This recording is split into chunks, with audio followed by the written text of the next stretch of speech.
අයිබෝන් வணக்கம்.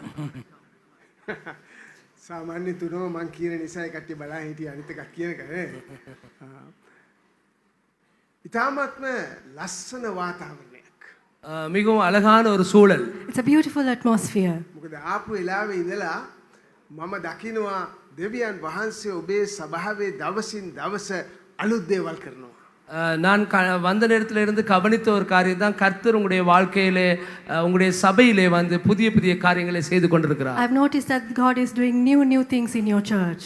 wow ලස්සන ගීතිකා කණ්ඩායම මේ සංගීත කණ්ඩායම அதேபோல் நாங்கள் காணுகின்ற நல்ல ஒரு பாடல் குழு சங்கீத குழு ஒன்றை நான் காணுகின்றேன். You have a beautiful choir. ඉතාමත්ම අලංකාර නමස්කාර කාලයක් අපි ගත කළා. மிகவும் நல்ல ஒரு ஆராதனைக்குள்ளே கடந்து செல்லக்கூடியதா இருந்தது. And you spent a beautiful time in worship. ඒ හැමෝම අගේ කළ යුතු අය ඔබේ අගේ ලැබිය යුතු අය. உண்மையாகவே இவ்விடத்தில் ஊழியம் புரிந்த எல்லாரையும் நாங்கள் வாழ்த்த விரும்புகின்றோம். So they are all people who should receive your consideration and honor. දේව වචනය ගේන්න ඉස්සෙල්ලා මම කැමති ඔබ හැම කෙනෙක් මේ අයට හොඳ අත්පොල්සන්නාදයක් දෙනවට ඔබට කළා වූ සේවයට. வார்த்தையை கொண்டு வரதுக்கு முன்பதாக அந்த நல்ல கொயருக்கு நல்ல ஒரு கரோஸ்தை கொடுப்போம் நாங்கள். හොඳයි අද දවසේ මම කැමති ඔබ සමග ඉතාමත්ම සරල දෙයක් බෙදා ගන්න. இந்த காலை பொழுதிலே மிகவும் எளிதான ஒரு காரியத்தை உங்களோடு கூட பகிர்ந்து கொள்ள நான் விரும்புகின்றேன். I would like to share something very simple with you this morning. සාමාන්‍යයෙන් මම සරල දේවල් තමයි බෙදාගන්නේ ටිකක් වෙන විදිහකට. நான் வந்து எப்பொழுதுமே எளிதான காரியங்களை தான் நான் பகிர்ந்து கொள்ளுவேன். அது மிகவும் வித்தியாசமான முறையிலே. I usually share simple things but in a different way. දැන් ගිය පාර මං ආපු වෙලාවේ මම ඔයාලත් එක්ක බෙදාගත්තේ මේ sanctification, purification and justification කියලා මම දැන් මේ ඉංග්‍රීසියෙන් තමයි මතක. நீதிகரிக்கப்படுதல் அதே போல சுத்திகரிக்கப்படுதல் அதே போல நாங்கள் மகிமையாக்கப்படுதல் குறித்து நான் உங்களோடு கூட பேசினேன்.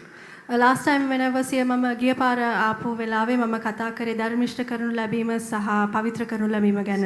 wow no it's okay right. සහ මහිමයට පත්වීම ගැන. දැන් අද දවසේ මම කතා කරන්න යන්නේ බොහොම සරල දෙයක්. ඒ තමයි ඇදහිල්ල ගැන. இந்த நாளில் நான் உங்களோடு கூட பகிர்ந்து கொள்வது மிகவும் எளிதான ஒரு காரியம், அதுதான் விசுவாசம். Today I'm going to speak of a very simple things which is faith. ඇදහිල්ලත් එක්ක තව පොඩි කෑල්ලකුත් එකතු කරලා තමයි අපි බලන්න යන්නේ. விசுவாசத்தோடு கூட இன்னொரு சிறு துண்டை நாங்கள் அதோடு இணைத்து தான் நாங்கள் பார்க்க போகிறோம். I will speak regarding faith and another part. ඉතින් ඒකට මම කියනවා ඇදහිල්ල සහ ක්‍රියාව කියලා. அதாவது அதுக்கு நான் ஒரு தலைப்பை வைத்திருக்கிறேன், விசுவாசமும் கிரியையும் என்று. So I call that faith and works.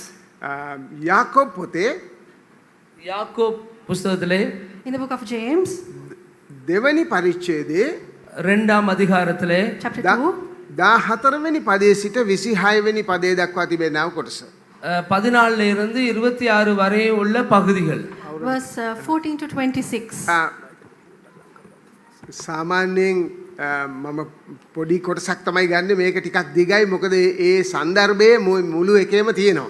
இது சாதாரணமாக சிறு ஒரு பகுதியை தான் பிரசங்கத்துக்கு உபயோகிப்பது. ஆனாலும் இதில் நான் இந்த நீண்டதாக இது உபயோகிக்கிறதுக்கு காரணம் அந்த அயலடையாத முழு பகுதியும் கடந்து சென்றிருக்கிறபடியினால். So the teaching is in entire chapter, but I have taken these few verses.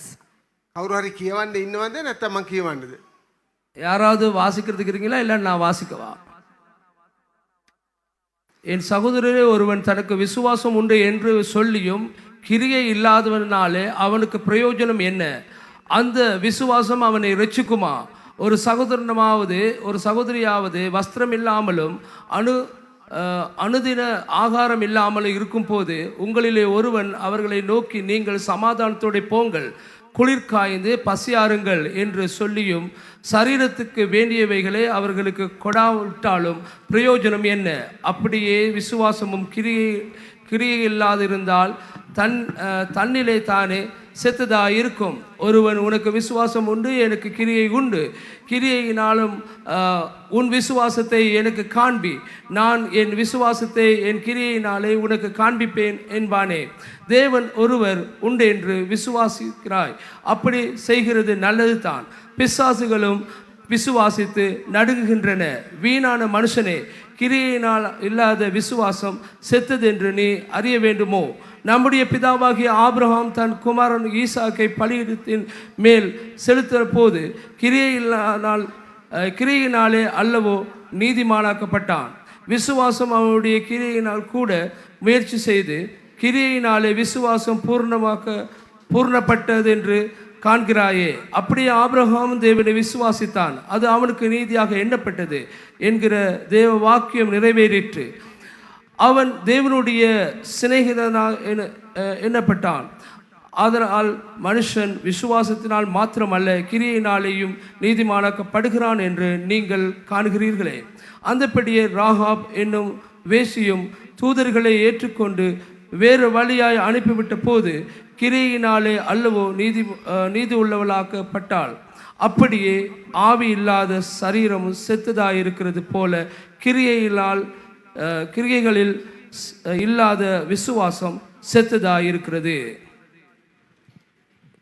මාගේ සහෝදරයනි, තමාට ඇදහිල්ල ඇතැයි යමෙක් කියන නමුත් ක්‍රියාවල් නැතිනම් මොන ප්‍රයෝජනයක්ද? ඒ ඇදහිල්ල නිසා ඔහුට ගැලවෙන්න පුළුවන්ද? සහෝදරයෙක් නොහොත් සහෝදරියක් ඇඳුම් නැතුව දවස් පතා කෑම නැතුව සිටිද්දී නුඹලාගෙන් යමෙක් සමාදානයෙන් යන්න උණුහුම් වන්න කෑම හා තෘප්තියට පැමිණෙන්නේ ඔවුන්ට කියනවා මිස ශරීරයට ඕනෑ දේවල් නොදෙනවා නම් මොන ප්‍රයෝජනයක්ද? එසේම ඇදහිල්ල ක්‍රියා නැතුව තනියම තිබේ නම් මැරිලාය. එසේය යමෙක් කතා කොට නුඹට ඇදහිල්ල තිබේ, මට ක්‍රියාවල් තිබේ. ක්‍රියා නැතුව නුඹේ ඇදහිල්ල මට පෙන්වන්න. මම මාගේ ක්‍රියාවලින් මාගේ ඇදහිල්ල පෙන්වන්නෙමි කියනවා ඇත. ඇත්තේ එකම දෙවියන් වහන්සේ බව නුඹ විශ්වාස කරන්නෙහිය. නුඹ කෙරෙහි ඒක හොඳය. යක්ෂයාත් විශ්වාස කර වෙවුලති.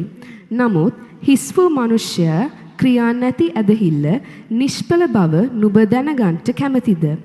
අපේ පිය වූ ආබ්‍රහම් තමාගේ පුත්‍ර වූ ඊසාක් පූජාසනය පිට ඔප්පු කළ විට ක්‍රියාවලින් ධර්මිෂ්ඨ කොට ගණන් ගනු ලැබුවා නොවේද?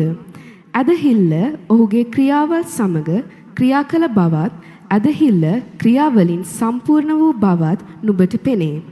මෙසේ ආබ්‍රහම් දෙවියන් වහන්සේ විශ්වාස කළේය. එය ධර්මිෂ්ඨකම කොට ඔහුට ගණන් ගනු ලැබුවේය කියා තිබෙන ලියවිල්ල සම්පූර්ණ වුණේය. තවද ඔහු දෙවියන් වහන්සේගේ මිත්‍රයාව කියනු ලැබුවේය. මනුෂ්‍යෙක් ඇදහිල්ල පමණකින් නොව ක්‍රියාවලිනුත් ධර්මිෂ්ඨ කරනු ලබන බව නුඹලාට පෙනෙන්නේය. එසේය වේශ්‍යාව රහබ් පණිවිඩකාරයන් පිළිගෙන අන් මගකින් පිටත් කර ඇරිය කල ක්‍රියාවලින් ඈ ධර්මිෂ්ඨ කරනු ලැබුවා නොවේද? මක් නිසාද ආත්මය නැති ශරීරය මැරී තිබෙන්නාක් මෙන් ක්‍රියාවලින් වෙන් වූ ඇදහිල්ලද මැරී තිබේ. මම විශ්වාස කරනවා මේ වෙලාවේ ඉංග්‍රීසියෙන් බලාගන්න ඇති කියලා. Do you want to read it? No. ඉංග්‍රීසියෙන් බලාගන්න ඇති කියලා. ஆங்கிலத்தில் நீங்கள் பார்த்து கொண்டிருப்பீர்கள். මේක ඉතාමත්ම වැදගත් කොටසක්. இது மிக முக்கியமான ஒரு பகுதி. This is a very important part. දැන් මේක ඉතාමත්ම සරලව පෙනුනට සභා ඉතිහාසයේ සභාව දෙකට වෙන්න හේතු වුණා වූ පොඩි ප්‍රශ්නයක්. அதாவது இது நாங்கள் எளிதான ஒரு காரியமாக கண்டாலும் சபை சரித்திரத்திலே சபை ரெண்டாக பிரிகிறதுக்கு இருந்த ஒரு குறிப்பாக இருக்கின்றது. Though it seems like a very simple matter, in the church history it has caused division. සභා ඉතිහාසයේ සභාව ඉස්සල්ලාම බෙදිද්දි 517 මාටින් ලූතර් තුමා ඒක බෙදද්දී එයා ගෙනාපු වචනය ධර්මිෂ්ඨයා ඇදහිල්ලෙන් තමයි ජීවත් වෙන්නේ කියලා. அதாவது வந்து சபை விசேஷமாக சீர்திருத்த காலம் ஆரம்பிக்கப்படும் பொழுது மார்ட்டின் லூத்தர் என்கிற சீர்திருத்த தந்தை வந்து 517 நாங்கள் காணுகின்றோம் சபை பிரிகிறதுக்கு இது ஒரு காரணமாக அமைந்தது. When the church was divided in the time of Martin Luther, he said that the righteous shall live by faith. නමුත් ඒ වෙලාවේදී මිනිස්සුන්ගේ අවධානය වැඩි වෙලා තිබ්බේ ක්‍රියාවට. දෙවියන් වහන්සේගේ වචනය කියවනවට වැඩිය මේ ආත්මිකකම තිබ්බේ ක්‍රියාවලින්. அந்த காலத்திலே வந்து உண்மையாகவே சபை ஆவிக்குரிய காரியங்களை பார்க்கலும் கிரியையில் தான் அதிகரித்து இருந்தது, விசுவாசம் அல்ல. At that time people paid a lot more attention to works. දැන් යාකෝබ් පොතේ තියෙනකොට මේ මිනිස්සයා ඇදහිල්ලෙන් විතරක් නෙවෙයි ක්‍රියාවලිනුත් තමයි ධර්මිෂ්ඨ කරනු ලබන්නේ කිව්වම මාටින් ලූතර් තුමා මේ පොතම පිළිගන්න අකමැති වුණා. அதாவது வந்து இந்த யாக்கோபு புஸ்தகத்தில் சொல்லப்பட்டிருக்கிற இந்த காரியத்தை வந்து அந்த காலத்தில் விசுவாசத்தினால தான் கிரியை இல்லாத விசுவாசம் என்று சொல்கிற பொழுது அதை ஏற்றுக்கொள்ளவே அவர் மிகவும் மறுத்தார். But because the book of James says that people are justified both by faith and works, Martin Luther rejected the whole book. දැන් ඔබ දන්නේ ඔහු කොච්චර මේ පොත එපා කෙරුවද කිව්වත් ඔහු කිව්වා මේ පොත බැරි වෙලා තමයි බයිබලයට ඇවිල්ලා තියෙන්නේ. அவர் இந்த புஸ்தகத்தை எவ்வளவுக்கு அவர் அங்கே நிராகரித்தார் என்று சொன்னால் இந்த புஸ்தகம் வந்து ஏதோ தவறுதலாகத்தான் இதில் இணைக்கப்பட்டிருக்கிறது என்று சொல்ற அளவு கூட அவர் சிந்தித்தார். Martin Luther rejected the book of James so much that he said that the book had ended up in the Bible by accident. දැන් ඔබට තේරෙනවද බොහොම සරලයි කියන අපි හිතන දේ තමයි බොහොම සංකීර්ණ දෙයක් තියෙන්නේ. இப்பொழுது உங்களுக்கு விளங்குகின்றதா மிகவும் எளிதானது என்று சொல்லி நாங்கள் நினைக்கின்ற காரியங்களிலே தான் மிகவும் அங்கே குழப்பமான காரியங்கள் சிக்கலான காரியங்கள் இருக்கின்றது. Now do you see that what we think is simple is also very complicated? මොකක්ද ඇදහිල්ල කියන්නේ? விசுவாசம்டா என்ன? What is faith? ඔබ කී දෙනෙකුට ඇදහිල්ල තියෙනවද? உங்க எத்தனை பேருக்கு விசுவாசம் இருக்கிறது? How many of you have faith? wow මන් දන්නවා ඔබ සියලු දෙනාම බොහොම ඇදහිල්ල වීරයෝ. நான் அறிவேன் நீங்க எல்லாருமே நல்ல விசுவாசத்துல வீரர்கள். I'm sure that all of you are warriors in faith. ඔව් දන්නවා මේක තියෙන ඇදහිල්ල කියන්නේ බලාපොරොත්තුව ගැන සහතිකයක්. எனக்கு தெரியும் நீங்க விசுவாசம் என்று சொல்றது நாங்கள் நம்பப்படுகின்றது குறித்தான ஒரு உறுதியா இருக்கின்றது. We know that faith is being sure in hope. නොපෙනෙන දේ ගැන තියෙනා වූ විශ්වාසයයි නේ. காண முடியாத காரியங்களை குறித்து இருக்கின்ற ஒரு நம்பிக்கையா இருக்கின்றது. Faith is belief in what you cannot see. දැන් හොඳට ඔයා මතක තියාගන්න අපිට හරි ලේසි මේ කෑල්ල හරියට කරන්න හරි හොඳ ඇදහිලිවන්තයෙක් හැටියට ඉන්න. உங்களுக்கு தெரியுமா எங்களுக்கு மிகவும் இலகுவான இந்த பகுதி தான் இந்த விசுவாசம். விசுவாசத்திலே நாங்கள் இலகுவாக செல்லலாம். It's very easy for us to do this part of it. ද ක්‍රිස්තියානිකාරයෙක් මොනවා හරි කෙරුවොත් එහෙම කියනවා මේක කරන්න පුළුවන්ද කියලා. මම ඇදහිල්ලෙන් කරනවා. கிறிஸ்தவர்களிடத்தில் இருக்கிற ஒரு வார்த்தை தான் இதை செய்ய முடியுமான்னு சொல்ல நான் விசுவாசத்தில் இதை செய்வேன். When you ask a Christian, can you do this? He says, I will do it in faith. ඇදහිල්ල කියන වචනේ සමහර වෙලාවට පාවිච්චි කරන්නේ ඒ සන්දර්භයෙන් එළියේ තමයි. அதாவது விசுவாசம் என்று சொல்ற அந்த வார்த்தையை பயன்படுத்துவது அந்த அயலடுக்கு வெளியே. Sometimes people use the word faith out of context. එක දවසක් මගේ සභාවේ මම පුහුණු වෙන කාලේ මේ ඇඳම් වගේකට තීන්ත ගන්න කිව්වා. තීන්ත ගන්න කිව්වම මම ගාගෙන යනවා ටික රෑ වුණා. அதாவது வந்து நான் அங்கே அக்காலத்தில் வந்து இந்த கட்டீர்களுக்கு மை பூச சொன்னார்கள். அப்பொழுது நான் பூசினேன். பூசிக்கொண்டு போகும் பொழுது கொஞ்சம் இருட்டாகிவிட்டது. Some time ago when I was studying, I was asked to paint the beds, so I painted them and it got a little late. එතකොට අවසාන හරියදී මම ඉක්මනට ගානවා අඳයට රින්ගල ගානවා දැන් පේන්නේ මේ බොහොම කරුවල වීගෙන එනවා. அதாவது நான் இப்பொழுது மைகளை பூசிக்கொண்டு போகிறேன். ஆனால் இப்பொழுது இருட்டாக போகிறபடினாலே நான் இதை காணவில்லை. ஆனாலும் கீழே புகுந்து கூட நான் இப்பொழுது அந்த கட்டிலுக்கு மை பூசிக்கொண்டு இருக்கிறேன். So I was painting as fast as I could, but it was dark, so I couldn't see properly. එතකොට අපේ පාලකතුමා ඇවිල්ලා ගෙහුවා මේ ඇදහිල්ලෙන් තීන්ත ගන්න කියලා. அப்பொழுது அங்கே வேதாம கல்லூரியில் இருக்கிற பெரிய போதகர் வந்து இடத்துல கேட்டார், நீங்க விசுவாசத்திலேயா இந்த கட்டிலுக்கு மை பூசுகிறீர்கள் என்று. So then my pastor came and asked me if I was painting in faith. නොපෙනෙන දේවල් ගැන සහතිකය. මට පේන්නේ නැහැ. නමුත් හිතනවා ගෑවෙනවා කියලා. அதாவது வந்து காண முடியாதவைகளை குறித்தான நிச்சயம். ஆகவே எனக்கு காண முடியாது, இருந்தாலும் நான் நம்புகின்ற விசுவாசிக்கிறேன் நான் சரியாக தான் செய்கிறேன் என்று. So that is assurance of things not seen. Even though I couldn't see, I believed that I was painting properly. Hey hina වෙන්න එපා. මොකද දන්නවද අද සමහර අයගේ ඇත්තම ඇදහිල්ලත් එහෙම තමයි. அதாவது வந்து நீங்க சிரிக்க வேண்டாம், அதுதான் உண்மையான விசுவாசம்னு சொல்லி சிலர் நினைத்து கொண்டிருக்கிறார்கள். Don't laugh because some people's faith is such. දන්නවද මේ සභාවේ වැඩිම ඇදහිල්ල තියෙන්නේ කාටද? நீங்கள் அறிவீர்களா இந்த சபையில யாருக்கு அதிகமான விசுவாசம் இருக்கிறது? Who has the most faith in this church? Pastor? பாஸ்டருக்கு? Is it the pastor? Pastor Lakshman? Pastor Lakshman? Or maybe Pastor Lakshman? කවුද? නෑ මට තමයි නේ. யார் கையில் எனக்கு தான் நல்ல விசுவாசம் இருக்குன்னு நாங்கள் ஒவ்வொரு நினைச்சுக்கிட்டு இருக்கோம். So I think you think that's you. ඇදහිල්ලෙන් තමයි අපි වැඩ කරන්නේ. ක්‍රිස්තියානි අය ඇදහිල්ල කියන වචනය පාවිච්චි කරන්නේ සමහර වෙලාවට වැරදි විදියට. அதாவது விசுவாசத்தில் தான் நாங்கள் எல்லாம் செய்கிறோம். இந்த விசுவாசம்னு சொல்ற வார்த்தையை கிறிஸ்தவர்கள் அங்கே பிழையாக பயன்படுத்துகிறார்கள். Christians often use the word faith out of context. සමහර අය කතා කරන දේ හැටි දැක්කම මම හිතුවා යේසුස් වහන්සේටවත් ඉන්න කාලේ එහෙම ඇදහිල්ලක් තිබ්බේ නැහැ. ஒரு சிலர்கள் பேசும் பொழுது நான் கண்டிருக்கோம், ஆச்சரியப்பட்டிருக்கிறோம், இயேசுவானவர் இருக்கிற காலத்துக்குள்ள இப்படிப்பட்ட ஒரு விசுவாசத்தை நான் காணவில்லை. Some people speak in such a way that made me think that even Jesus didn't have such faith. යේසුස් වහන්සේ යනකොට භාණ්ඩාගාරී කෙනෙක් තියාගත්තා. මිනිහා ටික අප්සෙට් කාර්යයක් වුණාට මේ අවශ්‍ය වෙනවා මේක මට මේ සල්ලි ඕන වෙනවා කියලා හිතාගත්තා. அதாவது வந்து இயேசுவானவர் வந்து அங்கே ஒரு நல்ல ஒரு பொருளாதாரங்களை வைத்து கொண்டார். அவருக்கு தெரியும் எனக்கு எப்படியாவது இவருக்கு இந்த மாதிரி செய்வார்னு சொல்லி, இருந்தாலும் அவருக்கு தேவை என்ன பண்ணாலும் வைத்து கொண்டார். Jesus had a treasurer because he knew that he would need that money. අපේ සමහර අය ඉන්නවා කිසිම දෙයක් නැතුව කියනවා මං ඇදහිල්ලෙන් මේක කරනවා කියලා. සමහර අය எங்களுடைய ஒரு சிலர்கள் என்ன சொல்லுவாங்கன்னா, எல்லா காசையும் செலவழிச்சு போட்டுட்டு சொல்லுவார்கள் வந்து நான் ஆண்டவர் எல்லாத்தையும் பார்த்துக்கொள்வார், விசுவாசம் எங்களுக்கு இருக்கிறது என்று. Some people have nothing and they say I will do this in faith. දන්නවද ඇදහිල්ලෙන් තමයි අපි අපේ ක්‍රිස්තියානි ජීවිතය ආරම්භ කරන්නේ. ඒක දෙකමාරක් නැහැ. அதாவது நீங்கள் அறிவீர்களா பிரியமானவர்களே, நாங்கள் விசுவாசத்தினால தான் கிறிஸ்தவ வாழ்க்கையை ஆரம்பிக்கிறோம். அதுல எந்த ஒரு தர்க்கமும் இல்லை. It's true that we start our Christian journey with faith. There's no two words about that. ඇදහිල්ල තමයි අපිව ධර්මිෂ්ඨ කරන්නේ. விசுவாசம் தான் எங்களை நீதிமான ஆக்குகின்றது. அதுல எந்த ஒரு தர்க்கமும் இல்லை. So it is faith that justifies us. ඇදහිල්ල තමයි අපිට බලාපොරොත්තු දෙන්නේ. ඒක ප්‍රශ්නයක් නෑ. விசுவாசம் தான் எங்களுக்கு ஒரு எதிர்பார்ப்பை ஏற்படுத்துகின்றது. அதுல எந்த ஒரு விதமான ஒரு சந்தேகமும் இல்லை.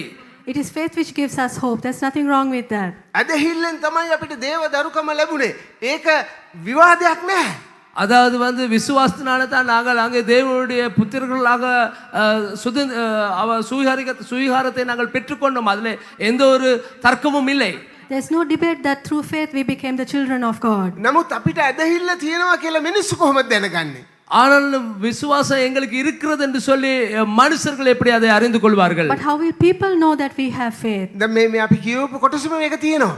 நாங்கள் இப்பொழுது வாசிக்கப்பட்ட பகுதியிலே அது இருக்கிறது. It is there in the section that we just read. ඒක කියනවා කවුරු හරි ඇවිල්ලා අනේ මට කන්න නෑ මට අඳින්න නෑ කියපුවාම කියනවා මම යාත්නා කරන්නම් தேவியான் மகாசு வாட தினம் பிரதர் கீழ இන්න කියනවා. එහෙම யாராவது எங்களுக்கு வந்து சொல்வார்கள், ஐயோ எனக்கு உடுப்பு இல்லை, எனக்கு நான் குறையா இருக்கிறேன், எனக்கு சாப்பிட இல்லைன்னு சொல்லி சொன்னா தேவன் உங்களுக்கு அதை சந்திப்பார், நான் உங்களுக்காக ஜெபிக்கிறேன் அப்படின்னு சொல்லி நாங்கள் அனுப்பி விடுவோம். So sometimes when a person comes to you telling you that they are hungry or they don't have clothes, you say God bless you brother, God will provide. එතකොට එයා ඇහුවත් එම කොහොමද කීවේ කියලා අපි කියනවා ඇදහිල්ලෙන් කීවේ. මමත් එහෙම තමයි ජීවත් වුනේ නේද?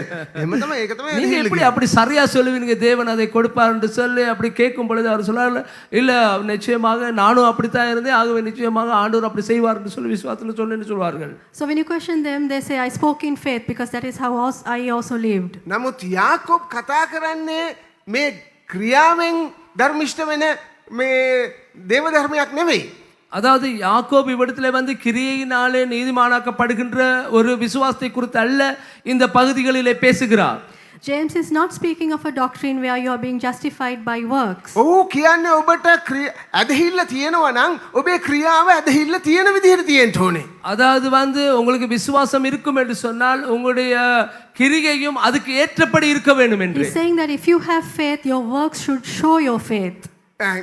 දැන් ඇදහිල්ල හො පෙන්නුම් කරන්නේ அவர் அங்க விசுவாசத்தை எப்படி காண்பிக்கிறார் என்று சொன்னால் අපේ ඇදහිල්ල හො පෙන්නුම් කරන්නේ ඒ අපේ මේ ක්‍රිස්තියානි කියන මේ වෘක්ෂයේ මූල හැටියට. அதாவது வந்து விசுவாசம் என்று சொல்றது ஒரு அதை நாங்கள் ஒரு மரமாக எடுத்துக்கொண்டு சொன்னால் அந்த மரத்தின் வேருக்கு போய் அவர் சொல்லுகிறார். James speaks of faith as the root of this tree of Christianity. මොකද ක්‍රිස්තියානි ගහ වර්ධනය වෙන්න ක්‍රිස්තියානි ජීවිතය වර්ධනය වෙන්න හොඳ මුල් පද්ධතියක් තියෙන්න ඕනේ. දෙවියන් වහන්සේ තුල මුල් ඇද පිහිටා සිටින්න. கிறிஸ்தவ வாழ்க்கை ஒரு மரம் என்று சொல்லி நாங்கள் எடுத்துக்கொண்டால் அந்த மரம் வளர்வதற்கு நல்ல பலம் வாய்ந்த வேர் ஊண்டப்பட்டிருக்க வேண்டும். So if you take Christianity as a tree, it needs to have a very good root system to be tied to God. ක්‍රියා කියන්නේ ඒ ගහේ හැදෙන්න යන ඵල නැත්තම් ගෙඩි. கிரியை என்று சொல்லுவது அந்த மரத்திலே அங்கே வருகின்ற கனிகளை தான் கிரியை என்று சொல்லி நாங்கள் சொல்லுகிறோம். Works are the fruit of that tree. මේ කාලේ නම් ඉතින් ගස් ඕන දේවල් වලට හදනවා ලස්සනට කොළ හැලෙන්න කොළ වැටෙන්න. නමුත් ඒ කාලේ ගහක් හදන්නේ ගෙඩි කන්න තමයි. அதாவது இந்த நாட்கள்னு சொன்னால் ஒரு சில நோக்கங்களும் தேவைகளும் இல்லாத முறையில் மரங்களை வளர்க்கிறார்கள். இலைகளுக்கு மாத்திரம் கூட மரங்களை வளர்க்கிறார்கள். அந்த காலத்தில் வந்து கனிகளுக்கு மாத்திரம்தான் மரங்களை வளர்த்தார்கள். Nowadays you grow trees for all sorts of purposes, but back in the day you grew trees for their fruit. දැන් ඒ කාලේ කියවන තිබ්බා ගෙඩි නැති ගහින් වැඩක් නැහැ කියලා. அந்த காலத்திலே சொல்லப்பட்டது கனி இல்லாத மரம் வீணானது, பிரயோஜனம் இல்லது. Back then a fruitless tree was useless. ඒ නිසා අර ඵල කියන එක ඉතාමත්ම වැදගත්. ஆகவே அந்த கனி என்பது எங்களுடைய வாழ்க்கைக்கு மிக மிக முக்கியமானது. Because of that, fruit is extremely important. දැන් ඔබේ ජීවිතයේ ඇදහිල්ලේ ඵල ගැන තමයි මේ යාකෝබ් උනන්දු කරන්නේ. அதாவது உங்களுடைய வாழ்க்கையிலே அங்கே இந்த கனிகளை குறித்து யாக்கோபு மிகவும் ஊக்குவிக்கின்றார். So James here is encouraging you about the fruit of your life. ඔව් සභාවට කියනවා මේ ක්‍රියාවන් ගේන්න ටිකක් උත්සාහ කරන්න ඕනේ. මේක නිකම්ම එක රෑකින් විසි කරපු හරි ජැග්ගේ බෝන්චියට වගේ පැලවෙන්නේ නැහැ. ටිකක් වෙහෙසෙන්න ඕනේ කියලා. அதாவது அவர் சொல்கிறார், ஒரு இரவிலே வந்து அங்கே அது வந்து துளிர் விட்டு வராது, ஆகவே அதற்காக நாங்கள் முயற்சிக்க வேண்டும் என்று சொல்லி யாக்கோபு சொல்லுகிறார். So James is saying that you are not going to have this fruit miraculously overnight, but you have to work at it. මම ඔබගෙන් ඉස්සෙල්ලා ඇහුවා කී දෙනෙකුට ඔබට ඇදහිල්ල තියෙනවද කියලා. නමුත් දැන් මං අහන්න කැමති යාකෝබ් අහනවා වගේ කී දෙනෙක් තබුට ඇදහිල්ල තියෙනවා කියලා ඔබගේ ක්‍රියාවලින් අනිත් මනුස්සයන්ට පෙන්නනවද? நான் எத்தனை பேருக்கு உங்களுக்கு விசுவாசம் இருக்குன்னு சொல்லி உங்களிடத்தில் கேட்கிறேன். நான் இப்பொழுது உங்களிடத்தில் கேட்கிறேன், அந்த விசுவாசத்தை எத்தனை பேருக்கு அந்த கிரிகையிலே காண்பிக்கக்கூடிய திறமை இருக்கிறது? So before I asked how many of you have faith, now I would like to ask you how many of you have faith according to what James is saying. හැම වෙලේම තමුන්ට තට්ටුවක් දාලා හැම වෙලේම අහන්න යාකෝබ් කියනවා වගේ මම ඵල දරන ගහක්ද කියලා. நீங்கள் எப்பொழுதும் உங்களை நீங்கள் தட்டி நீங்கள் கேளுங்கள், யாக்கோபு சொல்கிறது போல நான் அங்கே கனி கொடுக்கிற ஒரு மரமாக இருக்கின்றேனா?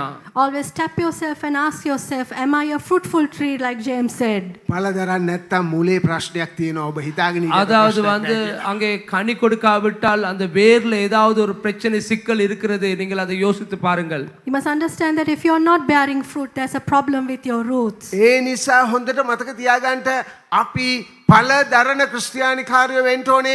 ඇදහිල්ල ක්‍රියා කරන ක්‍රිස්තියානිකාරයෝ වෙන්න ඕනේ. ஆகவே நீங்கள் எப்பொழுதும் நீங்கள் யோசித்துக் கொள்ளுங்கள், நான் வந்து கிரியை செய்கிற ஒரு கிறிஸ்தவனாக இருக்க வேண்டும், கனி கொடுக்கிற ஒரு கிறிஸ்தவனாக இருக்க வேண்டும். Therefore we must become fruitful Christians and turning our faith into works. සමහර අය තමුන්ගේ සභාවේ ක්වොලිටි එක මේ මයින්නෙත් ඇදහිල්ලගෙන අපේ සභාව ඔක්කොම ඇදහිල්ලෙන් තමයි යන්නේ. මරු ඇදහිල්ල. சிலவர்கள் வந்து அங்கே விசுவாசத்தில் இருக்கின்ற அங்கே அந்த திறமை இல்லாத அந்த தகமையை குறித்து அவர்கள் அங்கே அளப்பதும் கூட விசுவாசத்தினால. எங்களுடைய சபையில் ஒருவர்கள் நிறைய விசுவாசம் உள்ளவர்கள் இருக்கிறார்கள் என்று சொல்லி. Some people measure the quality of their church by how many people profess their faith. මගෙන් ඇහුවොත් ඒවා ඇදහිල්ල වැඩිම සභාව මොකක්ද කියලා මං කියන්නේ AOG සභාව කියලා. அதாவது என்னிடத்துல யாராவது கேட்பார்கள் என்று சொன்னால் அதிகமான விசுவாசம் உள்ள சபை எது என்று சொல்லி நான் சொல்ல ஏஓஜி சபை என்று. If somebody asks me which church has the most faith, I will say it's the AOG church. නම සමහරු කියනවා ඒක වැරදි නැතව ඒවා තියෙනවා කියලා. அதாவது சிலவர்கள் பார்த்து சொல்வார்கள், இல்ல அது அந்த அப்படி அல்ல, வேறு வேறு சபைகள் அப்படி இருக்கிறது என்று சொல்வார்கள். Some people disagree and say that other churches have more faith. සභා තුන් තුනක තුන් දෙනෙක් මැරිලා ගියාලු ස්වර්ගයට. அதாவது அதாவது ஸ்தாபனங்களை சேர்ந்த சபைகளை சேர்ந்த மூவர் அங்கே மரித்து பரலோகத்துக்கு போனார்களாம். ஏஓஜி நம்ம விතරක් කියන්නම් අනිත් දෙකේ නම් කියන්නේ නැතුව මම. அதாவது ஏஓஜியுடைய பேரை மாத்திரம் சொல்லுகிற மற்ற பேர்கள் சொல்லாமல். So 3 people of different churches died and went to heaven. One was from AOG. එක්කෙනෙක් මේන් ලයින් චර්ච් එකකලු. ஒருவர் வந்து அங்கே பிரதான ஒரு சபையை சேர்ந்தவர். So one person was of a mainline church. mainline church சேர்ந்தவர். එයා ගියාම එයාට කිව්වලු ඔයා අදහිල්ල හරියට ක්‍රියා කෙරුවේ නැහැ නේ, අදහිල්ල ගැන කතා කෙරුවේ නැහැ, ඔයා වෙන දේවල් තමයි කතා කරගෙන හිටියේ, ඔයා චර්ච් එකේ බැඩ්මින්ටන් ගැහුවා, චර්ච් එකේ කාඩ්ස් ගැහුවා, මේ ඒ නිසා මේ ඔයා හොඳට හිටියොත් මාස 6කින් අපි ස්වර්ගයට යවනවා, නැත්නම් තමයි අපායට තමයි යන්නේ කියලා. அதாவது வந்து அவர் அவருக்கு சொல்லப்பட்டதாம், நீங்கள் உங்களுடைய சபையிலே வந்து நீங்கள் வந்து சரியான ஒரு விசுவாசம் இல்லாமல் இருந்தீர்கள், விசுவாசத்தை குறித்து பேசவில்லை, விசுவாசத்தின்படி நீங்கள் நடக்கவில்லை, நீங்கள் விளையாடி கொண்டிருந்தீர்கள், நீங்கள் நன்றாக இந்த 6 மாதம் இருப்பீர்கள் என்று சொன்னால் உங்களை நாங்கள் பரலோகத்துக்கு அனுப்புவோம், நரகத்துக்கு இல்லாவிட்டால் நரகத்துக்கு தான் நீங்கள் போக வேண்டி வரும்னு சொன்னார். So the mainline person was told that he didn't do his faith acts properly, that he will be given 6 months, and if he behaves well, he will be sent to heaven. If not, he will go to hell. ඊට පස්සේ ඒජේ එක එක්කෙනා ගියාම කිව්වලු ඔයාට ඇදහිල්ල තිබ්බ නෑ නෙවෙයි. නමුත් ඇදහිල්ලට සුදුසු පළ ඔයාලා හරියට ඉපදෙව්වේ නෑ. ඒ නිසා ඔයා මාස 3ක් හොඳට හිටියොත් අපි සුවර්ගයට යවනවා කිව්වා. ஏயோஜி உள்ளவரை பார்த்து சொன்னார்களா, உங்களுக்கு விசுவாசம் இல்லாமல் இல்லை, விசுவாசம் இருந்தது, ஆனால் விசுவாசத்துக்கு ஏற்ற கனி இருக்கவில்லை, அதற்காக உங்களுக்கு 3 மாதம் தருகிறோம், இந்த 3 மாதத்தில் நீங்கள் அந்த கனியை காட்டும், இல்லாவிட்டால் நீங்கள் நரகத்துக்கு தான் போக வேண்டி வரும் அப்படின்னு சொன்னார்களாம். So the person from the AOG church was told that they had faith but they didn't have enough work, so they were given 3 months grace period to behave well. අන්තිමට ගියාලු මේ අර සුපිරිය ඇදහිල්ලේ ස්වභාවයේ එක්කෙනා මේ එයා ගියාන් පස්සේ එයාගෙන් කිව්වලු උඹට තමයි ඇදහිල්ල තියෙන්නේ, උඹ තමයි හොඳම ස්වභාවය, උඹ තමයි ස්වර්ගයේ ඉස්සරහා ඉන්නේ කියලා උඹට උඩඟුකම තිබ්බා, හරියට ඇදහිල්ල තිබ්බේ නෑ, ඒ නිසා උඹට යන්න හම්බ වෙන්නේ නෑ, ස්වර්ගයට යන්න වෙන්නේ අපායට තමයි කිව්වලු. அடுத்தவரை பார்த்து சொன்னாரா வந்து, நீ நன்றாக விசுவாசம் இருக்கிறன்னு சொல்லி நினைத்து கொண்டிருக்கா, ஆகவே ஆனால் உனக்கு விசுவாசமே இருக்கவில்லை, ஆகவே நீ வந்து அங்கே நரகத்தான் போக வேண்டி வரும் அப்படின்னு சொன்னாராம். So the other person from the other church, he was told that he had a lot of faith but he had a lot of pride, so he was sent to hell. නමුත් ඔහු කිව්වලු කමක් නෑ, මං ඇදහිල්ලෙන් විශ්වාස කරනවා මං ඉන්නේ ස්වර්ගයේ කියලා. அவர் சொன்னாராம் வந்து, பரவாயில்லை நரகத்துக்கு போகிறேன், ஆனால் நான் விசுவாசத்தில் நான் நம்புகிறேன், நான் பரலோகத்தில் தான் இருக்கிறேன்னு சொல்லி சொன்னாராம். But he said, it's okay, I will believe in faith that I am in heaven. හොඳට මතක තියාගන්න, ඒකට නෙමෙයි ඇදහිල්ල කියන්නේ. ඕන දෙයක් වෙච්චාම ඕන දෙයක් වෙනවා මම ඇදහිල්ලෙන් ඒක කරන්න මේක නෑ. ඇදහිල්ල දෙවියන් වහන්සේගේ ඒ සාරය උරාගෙන අපේ ජීවිතේ මිනිස්සු දකින්න සලස්වන්න ඕනේ. அதாவது விசுவாசம்னு சொல்றது எங்களுக்கு நடக்கிறது எல்லாவற்றையும் நாங்கள் எல்லாம் விசுவாசத்தில் காணுகிற விசுவாசம் என்று சொல்லிக் கொள்றது அல்ல. எனக்கு அருமையானவர்களை, விசுவாசம் என்று சொல்றது நாங்கள் விசுவாசத்துக்கு ஏற்ற கனிகளை கொடுத்து அதற்கு ஏற்ற கிரிகைகளை நாங்கள் காண்பிப்பதே. Just believing whatever you want is not faith. Faith is when we are being nourished by God and other people are seeing it. උදාහරණයක් ගන්න දෙන්නේ කොන ආබ්‍රහම් දෙවියන් වහන්සේව දැක්කා. දෙවියන් වහන්සේ දැකලා වාව් දෙවියන් වහන්සේ කියලා නිකන් හිටියේ නෑ. දෙවියන් වහන්සේ කීවා අර කටුක ගමන යන්න ඔහු ලෑස්ති වුණා. ඒක ඔහුට ඇදහිල්ලකට ගණන් ගනු ලැබුවා. அதாவது வந்து அங்கே ஆபிரகாம் வந்து தேவனை கண்டார், தேவனை கண்டோனே வாவ் அப்படின்னு சொல்லிட்டு அவர் அங்கே சும்மா இருக்கவில்லை, அவர் அங்கே ஆயத்தமானார் தேவன் காண்பிக்கின்ற மிகவும் கடினமான அந்த பாதையை செல்லுவதற்கு. So when Abraham saw God, he didn't say wow and just wait, but he was willing to go through that hard life that God had for him, and that was counted to him as righteousness. The රාහබ් ගැන කියනවා අද සමාජය ගැන කතා කරද්දී එයා එච්චර හොඳ ගැහණු කෙනෙක් නෙවෙයි. නමුත් එයා දැක්ක වාව් ඊශ්‍රායල් දෙවියන් වහන්සේ බලවත්, ඊශ්‍රායල් දෙවියන් වහන්සේ හොඳයි. එතන දැනගහගෙන යාත්‍රා කරගෙන හිටියේ නෑ. ඇදහිල්ල ක්‍රියාවට දාලා ඔත්තු බලන්න ආපු මිනිහෙකුට උදව් කෙරුවා. அதாவது வந்து அங்கே நாங்கள் காணுகின்றோம், அங்கே ரஹாப் வந்து ஒரு வேசியாக இருந்தாலும் கூட சமுதாயத்தில் வந்து ஒதுக்கப்பட்டவளாக இருந்தாலும் கூட இந்த இஸ்ரவேல் தேவனை அவள் கண்டார். கண்ட உடனே அதற்கு ஒரு மறு உத்தரவாக அங்கே இஸ்ரவேலுக்கு உதவி செய்தாள். Though Rahab was not a good woman, when she saw who the God of Israel was, she didn't just kneel down and pray, but she helped the 2 spies. ඒ ක්‍රියාව එයාට ධර්මිෂ්ඨ කොට ගණන් ගනු ලැබුවා. அந்த கிரியை அவளுக்கு நீதியாக எண்ணப்பட்டது. That act was counted to her as righteousness. අද මුළු ලෝකෙම හොල්ලපු ක්‍රිස්තියානි කමේ සංකේතයක් වන මද තිරේසා එයාගේ ඇදහිල්ලෙන් නෙවෙයි ලෝකේ දිනාගත්ත එයා වෙතට එයාගේ ක්‍රියාවලින්. எனக்கு அருமையானவர்களே, இந்த உலகமே போற்றி புகழ்கின்ற மத தெரேசா அவர்களுடைய விசுவாசத்தை குறித்து அல்ல, நாங்கள் காணுகிற அந்த விசுவாசத்துக்கு ஏற்ற அந்த கிரியை காண்பித்தபடினாலே உலகம் அவர்களை குறித்து பேசுகின்றது. Another example is Mother Teresa, who was an example of Christianity, and she won the world by her works. එයාගේ ක්‍රියාවන් දැකලා, එයා ක්‍රියා කරපු විදිය දැකලා, පාරවල් ඉන්න ළමයි උස්සගෙන ගිහිල්ලා හොදලා හදපු විදිය දැකලා මිනිස්සු කිව්වා வாவ் கிறிஸ்டியானி காரன்ට ඇදහිල්ල තියෙනවා කියලා. அதாவது வந்து அவர்கள் வந்து அங்கே வீதிகளிலே அங்கே கிடைத்தப்பட்டிருக்கின்ற பிள்ளைகளை தொழுநோயாளர்களை போய் அவர்கள் கண்டு அவர்களை கழுவி அவர்களை சுத்தப்படுத்தி அவர்களை அங்கே அன்பு செய்தபடினாலே அங்கே உலகத்தில் உள்ளவர்கள் பார்த்து சொன்னார்கள், ஆம் இவர்கள் தான் உண்மையான கிறிஸ்தவர்கள் என்று சொல்லி. When people saw how she helped people, how she would carry a child from the road and wash him, the world said, wow, she has faith. මේ සභාවේ අය කොහොමද ඇදහිල්ල ක්‍රියාවට දැම්මේ? இந்த இந்த சபையில் உள்ளவர்கள் எப்படி அவர்கள் அந்த கிரியையிலே அந்த விசுவாச கிரியையிலே போட்டார்கள்? How does this church put their faith into action? සමහර අය ගීතික කණ්ඩායමේ ඉන්නවා. சிலர்கள் வந்து பாடல் குழுவிலே இருக்கிறார்கள். Some people are in the choir. අද සහෝදරයෙක් ගායනා කෙරුවා සම්මාදන් ගන්න වෙලාවේ ෆැන්ටස්ටික්. හරිම ලස්සනයි. ඉතාමත්ම අලංකාරයි. මේ ටික වෙලාවකින් බලනකොට ඔහු මේ ඕගන් එකක් ගහනවා. ඉතින් ටික වෙලාවකින් ඉස්සෙල්ලා ගග හිටියේ. දෙවියන් වහන්සේ ඔහුට දුන්න දේ ඔය ඇදහිල්ලෙන් ක්‍රියාවට දානවා. ඔය යම් දෙයක් කරනවා දෙවියන් වහන්සේගේ රාජ්‍ය උදෙසා. தேவன் அவர் கொடுத்த அந்த அதாவது அவருடைய அந்த தாளந்தை தேவனுக்கு கொடுத்து அவர் ஊழியம் ஒன்று செய்கின்றார். இன்றைக்கு அவர் அங்கே பாடினவர் நன்றாக பாடினார். அவருக்கு நல்ல தாளந்து கொடுக்கப்பட்டிருக்குது. ஆனால் அதை தேவனுடைய ஊழியத்துக்கு அவர் பயன்படுத்துகிறார். So I saw one brother who was playing the organ, then again he was singing very beautifully. So all of you all are people are doing whatever you can for the Lord. සමහර අය වෙන වෙන ක්‍රියාවල යෙදෙනවා. Bible study වල ඉන්නවා, යාත්නා කණ්ඩායම් වල ඉන්නවා, මිෂනරිස් කරනවා, මේවා කරනවා. එයාලගේ ඇදහිල්ල එයාලා යම් විදියකින් ක්‍රියාවට දානවා. அதாவது மற்ற மற்ற ஊழியங்களிலே இருக்கிறார்கள், மிஷனரிலே இருக்கிறார்கள், ஜெபக்கலங்கள் எடுக்கிறார்கள். ஒவ்வொரு ஊழியர்கள் ஒவ்வொரு ஊழியங்களில் ஈடுபடுகிறார்கள். அவர்களுடைய விசுவாசத்தை அவர்களுடைய கிரிகையிலே நடப்பிக்கிறார்கள். So people do different things and put their faith into action. හොඳට මතක තියාගන්න ඒක ක්‍රියාවට දාන්න බැරි නම් අපිට ක්‍රියාවක් කරන්න බැරි නම් දෙවියන් වහන්සේව අපේ ක්‍රියාවේ මනුස්සයන්ට පෙන්වන්න බැරි නම් අපේ ඇදහිල්ල මැරිලා කියලා මන් නෙවෙයි யாக்கோப் பைபிளே කියනවා. தேவன் எங்களுக்கு கொடுத்திருக்கின்ற திறமைகள் ஆற்றல்கள் அங்கே அவருடைய வரங்களை நாங்கள் கிரிகையிலே நடப்பித்து அது ஜனங்களுக்கு எங்களுக்கு ஒரு பிரயோசனமாக்க முடியாவிட்டால் எங்களுடைய விசுவாசம் மரித்தது என்று சொல்லி நீங்கள் நினைத்துக் கொள்ளுங்கள். So if you can't put your faith into action, if people are not going to see your faith, not me, but James is saying that your faith is dead. බලවන්ත ඇදහිලිවන්තයා බයිබලේ ඔබට කතා කරන්නේ සුද්ධවන්තයා ඇදහිලිවන්තයා ඇදහිල්ලේ වීරයා කියලා. අද දවසේ තට්ටුවක් දාලා අහන්න මගේ ඇදහිල්ල මම නියමයට ක්‍රියාත්මක කරනවාද කියලා. நான் வேதம் சொல்லுகின்றது அங்கே வல்லமை உள்ள கிறிஸ்தவ வல்லமை உள்ள விசுவாசி என்று சொல்லி என்னுடைய நெஞ்சிலே நாங்கள் கையை வைத்து பார்ப்போம் நான் உண்மையாகவே என்னுடைய விசுவாசத்தை கிரியையிலே நடப்பிக்கிறேனா என்று. The Bible calls you a warrior in faith, but ask yourself, am I putting my faith into action properly?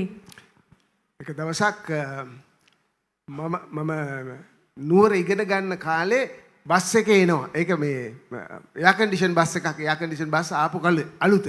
அதாவது வந்து நான் கண்டிலே இருந்து கல்வி கற்று நான் அங்கே பஸ்ஸில் வருகிறேன். அந்த காலத்தில் வந்து ஏசி புதுசாக அறிமுகப்படுத்தப்பட்ட காலம்.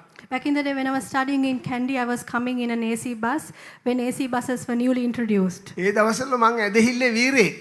அந்த நாட்களில் வந்து நான் விசுவாசத்தில் ஒரு வீரனாக இருந்தேன். Back then I was a warrior in my faith. මොකද මං ගාව බස් එකට විතරයි සල්ලි තිබ්බේ. බහැලා ඉතින් රිදිගමට යන්න සල්ලි තිබ්බේ නැහැ. அந்த காலத்தில் வந்து பஸ்ஸில் வரதுக்கு மாத்திரம் தான் என்னிடத்துல பணம் இருந்தது. ரிதிகம் என்று சொல்ற என்னுடைய இடத்துக்கு வர்றதுக்கு பணம் இருக்கவில்லை. Because I only had money for the bus ride and I didn't have money for the rest of the journey. ඉතින් මම මගේ ඇදහිල්ල ගැන මම්ම හිතාගෙන ඉනවා. ዋው මම வாவ் කියලා. அதாவது என்னுடைய விசுவாசத்தை குறித்து நானே பெருமைப்பட்டேன். ஓ என்னுடைய விசுவாசம் இவ்வளவு மேன்மையா இருக்கிறது என்று. So I was very proud about my own faith. මගේ මට ඉගෙන ගන්න ලැබුණ දේ ගැන මේ ගැන මම දෙවියන් වහන්සේට හදවතින් ප්‍රශංසා කර කර එනවා දැන් බස් එකේ. அதாவது வந்து என்னுடைய நான் கற்றவைகளை குறித்து அல்ல நான் பெருமை பாராட்டுகிறேன். நான் என்னுடைய விசுவாசத்தை குறித்து நாளை பொழுது ஆண்டவருக்கு நான் பெருமை பாராட்டி கொண்டு வருகிறேன். So I was traveling on the bus praising God for what he has enabled me to study. මට හිතෙනවා දැන් බැරි වෙලාවත් මේ බස් එක පෙරළුනොත් බස් එකේ ඉන්න ඔක්කොම මැරුණොත් මං විතරයි ස්වර්ගයට යන්නේ මිනිස්සු මං ගැන විතරයි කතා කරන්නේ කියලා. நான் நினைக்கின்றேன் வந்து இந்த தற்சமயமாக இந்த பஸ் வந்து புரண்டது என்று சொன்னா இந்த பஸ்ல இருக்கிற எல்லாருமே அங்கே மறித்து விடுவார்கள், நரகத்துக்கு போயிடுவார்கள், நான் மட்டும்தான் பரலோகத்துக்கு போவேன் என்று சொல்லி என்னை குறித்து மாத்திரம் மனுஷர்கள் பேசுவார்கள் சொல்லி நான் நினைத்தேன். So I was thinking to myself that if the bus toppled and everyone died, only I would go to heaven and everyone will talk about me. එතකොට මගේ ඊළඟ සීට් එකේ හිටියේ අම්මා කෙනෙක් පොඩි ළමයෙක් තියාගෙන ඒ ළමයා හැමෝටම මේ විහිළු කර කර පෙන්නගෙන හරි හුරතල් හැමෝම එයාව දිහා බලාගෙන ඉන්නවා. அதுக்கு பிறகு பக்கத்திலே ஒரு சின்ன பிள்ளை ஒரு தாய் வந்து அங்கே தூக்கி கொண்டிருந்தாங்க. அந்த சின்ன பிள்ளை வந்து எல்லாருடைய கவனத்தை ஈர்ந்து கொண்டது என்று சொன்னால் அந்த பிள்ளை செய்கிற அந்த சிறு சிறு காரியங்கள் நிமித்தமாக. So there was a lady sitting next to me with a child and the child was making jokes and making everyone laugh. පොඩි මං හිතන්නේ අවුරුද්දක අවුරුද්දයි මාස ගානක විතර ළමයෙක්. ඊට එහා පැත්තේ හිටියා හරි පොෂ් ලේඩි කෙනෙක්. අපේ දුව වගේ හරි වාඩි වෙලා හරි සීරියස් පොතක් කියවගෙන ඉඳලා හිටලා අර දරුවා දිහා බලනවා, මන් දිහාත් බලනවා. මේ ටක් ගාලා එයාගේ වැඩේ කරනවා. அதாவது வந்து அதுக்கு பக்கத்திலே அந்த சிறு பிள்ளைக்கு பக்கத்திலே வந்து முன்னாலே வந்து ஒரு நல்ல ஒரு மேன்மையான ஒரு தோற்றமுள்ள ஒரு நல்ல ஒரு அம்மையார் அங்கே இருந்தார்கள். அங்கே ஒரு புஸ்தகத்தை வாசித்து கொண்டு அவர்கள் வந்து அங்கே கொஞ்சம் இந்த பிள்ளையை பார்க்கறது, பிறகு அந்த புஸ்தகத்தை பார்க்குற அப்படி கவனித்து கொண்டிருந்தார்கள். On another seat there was a posh lady seated, and she was reading her book and looking at the child and looking at me and minding her business. මං මොනවද කිරුවේ දැන් හොඳ නෑනේ දැන් මං ඇදහිලිවන්ත වෙන්නේ දෙවියන් වහන්සේගේ දරුවත් එක්ක පොඩ්ඩක් සෙල්ලම් කරන්න ගත්තා. හලෝ බබා කොහොමද? நான் என்ன செய்தேன் என்று சொன்னால் அந்த பிள்ளையோடு கொஞ்சம் நான் விளையாட ஆரம்பித்தேன் என்று சொன்னால் அந்த பிள்ளை வந்து அப்படி விளையாடி கொண்டு இருக்கிறப்பனால நானும் அந்த பிள்ளையோடு சேர்ந்து விளையாடினேன். So as a Christian I thought it's not nice, and I started playing with the little child. මිනිස්සු ඔක්කොම මන් දිහා බලනවා අඩේ මේ මහත්තයා බබත් එක්ක සෙල්ලම් කරනවා කියලා. எல்லா மனுஷர்களும் என்னை பார்க்க தொடங்கினார்கள். இந்த ஐயா வந்து எல்லாரோட இந்த பிள்ளையோடு கூட விளையாடுறாரு என்று சொல்லி. So all the people were looking at me thinking, this man is playing with this child. මන් නිකම්ම සීන ලෝකෙක ඉන්නේ දැන් මිනිස්සු බලද්දි මට තවත් වාව් කියලා හිතෙනවා. நான் இப்பொழுது கற்பனை உலகத்தில் இருக்கிற மனுஷர்கள் எல்லாரும் என்னை பார்க்கும் பொழுது நான் இன்னும் கொஞ்சம் நான் அதில் தூண்டப்பட்டேன். So when people were looking at me, I was like even more happy. එක පාරටම මේ ළමයා වමනේ දැම්මා අර පොෂ් ලේඩිගේ මට නෙමෙයි අර පොෂ් ලේඩිගේ ඔඩොක්කුවේ බහක් ගහලා. அதாவது திடீர்னு சொல்லி அந்த பிள்ளை வந்து சத்தி வாந்தி எடுத்தது வந்து எனக்கு அல்ல, அந்த போஸ்ட் லேடி அவருடைய மடியிலே. So all of a sudden this child threw up on the lap of that posh lady. මොනවා වෙන්නේ නැද්ද? என்ன நடந்திருக்கும்? What do you think happened? A lady මුකුත් කිව්වේ නැහැ. hina වෙලා එයාගේ හෑන්ඩ් බෑග් එක කරලා ඒකේ තිබ්බ ලේසු අරන් ඔක්කොම පිහලා ළමයවත් පිහලා එයාත් පිහලා hina වෙලා එයාගේ බෑග් එක පත්තෙන් තියාගෙන කිව්වා කමක් නැහැ ළමයි කියපුවාම එහෙම තමයි කියලා. அந்த போஸ்ட் லேடி சொன்னார்கள் வந்து ஒன்றுமே சொல்லவில்லை, எதுவுமே இல்லை. அவர்கள் ஒரு லேஞ்சை எடுத்து அவர் ஹேண்ட்பேக்கில் இருந்த லேஞ்சை எல்லாம் சத்தியம் அவர்களை துடைத்து அது பிள்ளையும் துடைத்து அந்த ஹேண்ட்பேக்கை பக்கத்தில் வச்சு சொன்னார்கள், பிள்ளைகள் என்றால் இப்படித்தான் என்று சொன்னார்கள். So this lady took a hanky from her handbag and she wiped herself, wiped the child, and she said, it's okay, children are like that. මගේ සිතුවිලි ඔක්කොම ක්ලීන් බෝල්ඩ් විකට් කඩ තුනම ගලවගෙන. என்னுடைய சிந்தனைகள் எல்லாம் அப்படியே அங்கே கீழே அப்படியே ஊற்றப்பட்டு விட்டது. So all my thoughts were just clean bowled. ඊට පස්සේ මිනිස්සු ඔක්කොම මේ ලේඩි දිහා තමයි බලන්න ගත්තේ. අනේ බලන්නකෝ අනේ මෙයාට කොච්චර හරි බලනවා අනේ කොච්චර හොඳ ලේඩි කෙනෙක්.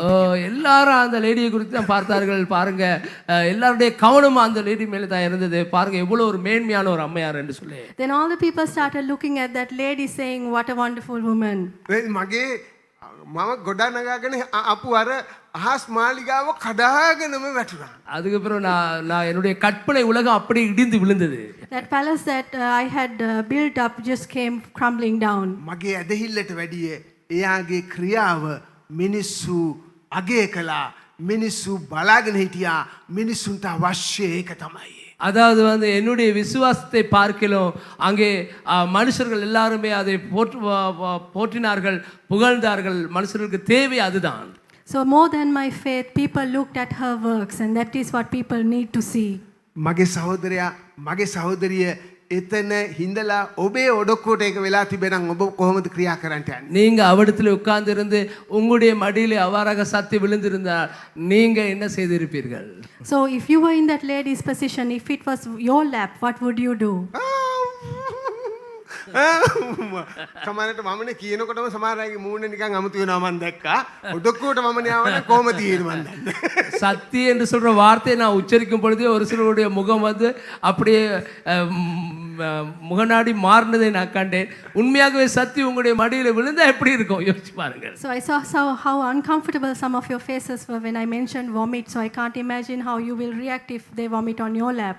ඒක තමයි ක්‍රිස්තියානි කාර්යයේ ඇදහිල්ලේ ක්‍රියාවෙන් අනිත් මිනිස්සු බලාපොරොත්තු වෙන්නේ. அதைத்தான் கிறிஸ்தவர்களிடத்திலிருந்து மற்றவர்கள் எதிர்பார்க்கிற விசுவாச கிரியையாக. That is what people expect from the works of a Christian. ඒක තමයි සභාවට එන සහෝදරයා සහෝදරිය දරුවා ඔබගෙන් අනිත් සහෝදරයා සහෝදරිය බලාපොරොත්තු වෙන්නේ. எனக்கு பிரியமானவர்களே, அதைத்தான் மற்றவர்கள் என் சகோதரனை சகோதரி, அன்பார்ந்த சகோதரி சகோதரியே, மற்றவர்கள் உங்களிடத்தில் எதிர்பார்க்கிறது அதை தான். That is what the brothers and sisters of your own congregation expect from you. අපි ස්වර්ගයට ගිහිල්ලා අපි ස්තුති කරනවා. සදා කලබ වේ ස්වාමීනි කියලා ස්තුති කරලා අපි මොනවද කරන්නේ? ආත්මිකව මත් වෙලා අපි එළියට යනවා. அதாவது வந்து நாங்கள் பூமியில் இருக்கும் பொழுது பரலோகத்துக்கு போய் நாங்கள் வந்து ஆண்டவரே என்று சொல்லி நாங்கள் அவரை புகழ்ந்து பாடி பரலோகத்தில் இருக்கிறோம். பரலோகத்தில் நாங்கள் அப்படியே நாங்கள் அங்கே அதில் நாங்கள் அங்கே அப்படியே நாங்கள் அதில் உருகி போகிறோம். ஆனால் அதில் அப்படி அதுக்கு பிறகு நாங்கள் வெளியே போகிறோம். இதுதான் எங்களுடைய வாழ்க்கையாக இருக்கிறது. So we come here, we praise God and we thank God and we leave the church spiritually intoxicated. පාර අයිනේ ඉඳගෙන මාත්‍යා කියා කරි දෙන්න කියන උතර හැරෙනකොට වෙක්කනේ. அதாவது நீங்கள் இப்படி இவ்வாறாக பரலோகத்தில் இருந்துட்டு போகும் பொழுது மாத்தையா எனக்கு என்ன சரி தாருங்கள், எனக்கு ஐயா எனக்கு எவ்வளோ சரி தாருங்கள்னு சொல்லி கேட்குறார்கள். So just when you step outside, you have a beggar asking you for money. ඔක කරදර කරන්න එපා. ඒ පාස්ටර් හරි ලස්සනට ගීතිකාව කියවනේ මරු නේද? අනේ අර මනුස්සයා ගැන සත පහකවත් ගණන් ගන්න. அதாவது வந்து நாங்கள் அந்த மனுஷனை குறித்து நாங்கள் கொஞ்சமும் நாங்கள் கணக்கெடுக்காமல் அந்த பாஸ்டர் எவ்வளோ அழகாக அந்த பாடினார் என்று சொல்லி அதை பற்றி நாங்கள் பேசிக்கொண்டு போவோம். So you're still in your like dream world and you don't care about that person at all. ඔබට පල්ලියට ආපුවාම අවස්ථාවකින් ඉන්න මිනිස්සුෙකුට ඔබ හැරිලා උපදෙස් දීලා තියනවාද? ඉරිදට කී සැරයක් කරලා තියනවද? නෑ කියන්නේ නෑ මං. නමුත් උවමනා වෙලාවේදී ඔබ කරලා තියනවාද? அதாவது இந்த ஆலயத்துக்கு வரும் பொழுது தேவையான ஒருவருக்கு எத்தனை பேருக்கு நீங்கள் உதவி செய்திருக்கிறீர்களா? இல்லைன்னு சொல்லவில்லை. நீங்கள் உண்மையாகவே அதை நீங்கள் தேவையோடு அதை செய்திருக்கிறீர்களா? Have you encouraged a person in need when you come here on Sunday? හැමදාම ඇවිල්ලා ගියාම මම කී දෙනෙකුට කරුණාවන්තව කතා කළාද? කොහොමද මං කරුණාව පෙන්වුවේ කියලා කල්පනා කරන්න. அதாவது வந்து நான் ஒவ்வொரு நாளும் நீங்கள் அங்கே ஆண்டவரோடு நீங்கள் சமூகத்துக்கு செல்வதற்கு முன்பதாக யோசிங்கள், நான் யாருக்காவது இரக்கம் காட்டினா எப்படி அந்த இரக்கத்தை நான் காட்டினேன் என்று. Do you think to yourself to how many people you spoke kindly and to how many people you showed kindness? මම කී දෙනෙකුට මට සමාව දෙන්න බැරි අයට සමාව දුන්නද? කමක් නෑ ස්වාමීනි, ප්‍රශ්නයක් නෑ. මේ මොකද්ද? මම එයාට සමාව වෙලා මං කතා කරනවා කියලා කී දෙනෙකුට දුන්නද? மன்னிக்க முடியாத சூழ்நிலைகள் நான் பரவாயில்ல ஆண்டவரை நீங்கள் சிலுவையில் தொங்கிக் கொண்டு நீங்கள் மன்னிப்பு கொடுத்தீங்க, நான் இவருக்கு நான் மன்னிப்பு கொடுப்பேன், அப்படி அவ்வாறாக நீங்கள் எத்தனை பேருக்கு அப்படி மன்னிப்பு கொடுத்திருக்கிறீர்கள்? How many people have you forgiven those you were difficult to forgive? කී දෙනෙක් තමුන්ගේ දේවල් අනුන් එක බෙදාගත්තද? எத்தனை பேர் மற்றவர்களோடு கூட உங்களுடைய காரியங்கள் நீங்கள் பகிர்ந்து கொண்டீர்கள்? How many of you share your things with others? කී දෙනෙක් තමුන්ගේ අසල්වාසියාට මම ක්‍රිස්තියානිකාරය කමක් නෑ, ප්‍රශ්නයක් නෑ, මං උපකාර කරන්න මං එන්නම් කියලා ගිහිල්ලා තියනවද? எத்தனை பேர் தன்னுடைய அயலாருக்கு வந்து நான் ஒரு கிறிஸ்தவன் ஆகவே நான் உதவி செய்கிறேன்னு சொல்லி எத்தனை பேர் முன் வந்திருக்கிறீர்கள்? How many of you helped your neighbor saying it's okay, I will help you, I'm a Christian? අපේ ගෙදර යාත්නා සද්ද ඇහුණ කියලා අපි ක්‍රිස්තියානිකාරයෝ වෙන්නේ නැහැ. எங்களுடைய வீட்டில் இருந்து ஜெப சத்தம்னு சொல்லி அயலார்கள் வந்து இயேசுவை அறிந்து கொள்ள மாட்டார்கள். Just because people can hear you pray doesn't make you a Christian. අපේ ගෙදර ලස්සනට ගීතිකා කිව්වට අපි ක්‍රිස්තියානිකාරයෝ වෙන්නේ නැහැ. எங்களுடைய வீட்டிலே அழகாக நாங்க பாடி என்று சொல்லி அயலார்கள் வந்து இது இயேசுவை ஏற்றுக்கொள்ள மாட்டார்கள். Just because you sing hymns in your house it doesn't make you a Christian. අපේ ගෙදර ලොකු නත්තල් ගහක් දාලා පාටියක් තිබ්බට අපි ක්‍රිස්තියානිකාරයෝ වෙන්නේ නැහැ. எங்களுடைய வீட்டிலே ஒரு நல்ல நத்தாள் மரத்தை வைத்து நல்ல ஒரு பாட்டியை நாங்கள் வைத்து என்று சொல்லி ஒரு விருந்தை வைத்து என்று சொல்லி அயலார்கள் கிறிஸ்தவர்களாய் மாற மாட்டார்கள். Just because you have a big Christmas tree and you have a Christmas party at your house it doesn't make you a Christian. අපේ ඇදහිල්ල මිනිස්සු ක්‍රියාවෙන් දකින්න ඕනේ. எங்களுடைய விசுவாசத்தை மனுஷர்கள் கிரியையினாலே காண வேண்டும். People need to see our faith by our works. යාකෝබ් පොතේ හරි තදට ඒක කියනවා. ඔහු එක තැනක කියනවා යහපත දැනගෙන ඒක කෙරුවේ නැත්නම් ඒක පාපයක් කියලා. யாக்கோபு வந்து இன்னும் இதை மிகவும் அங்கே வலியுறுத்தி சொல்லுகின்றார். அங்கே நீர் அறிந்து நன்மை செய்வதற்கு அறிந்தும் அதை செய்யாமல் இருப்பாய் என்று சொன்னால் அது உனக்கு ஐயோ என்று சொல்லி. The book of James emphasizes this and he tells you in one point if there is something good that you know is good but you don't do it, it's a sin to you. ඇදහිල්ල ධර්මිෂ්ඨ වෙන්න ප්‍රමාණවත්. அதாவது விசுவாசம் நீதிமானாக மாற்றிக்கொள்வதற்கு அது எங்களுக்கு போதுமானது. Faith is enough to be righteous. නමුත් ක්‍රිස්තියානි ජීවිතයට යහපත් ක්‍රියා අවශ්‍යයි.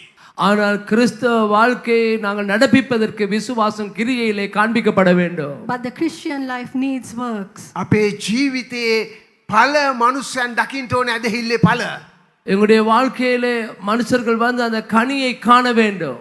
People need to see the fruit of our faith. අපි ඵල තියෙන ගහක් වෙන්න ඕනේ. நாங்கள் கனி உள்ள ஒரு மரமாக மாற வேண்டும். We need to become a fruitful tree. අපේ මුල දෙවියන් වහන්සේ අපේ මුල ඇදහිල්ල අපේ මුල ක්‍රිස්තුස් යේසුස් වහන්සේ තුල තදින් පිහිටා තියෙනවා. எங்களுடைய வேர் வந்து கிறிஸ்து, எங்களுடைய அவருடைய உபதேசம், அவருடைய வார்த்தை, அதிலே நாங்கள் ஆழமாய் வேரூண்டி இருக்க வேண்டும். Our roots are our Christian life and it needs to be rooted in Jesus. It needs to be rooted in God. නමුත් අපේ ගෙඩි වලින් අපිට වැඩිය වැඩක් නැහැ. හැම වෙලේම ගහක ගෙඩි තිබ්බනම් ගහ කන්නේ නැහැ. වෙන කවුරු හරි තමයි කන්නේ.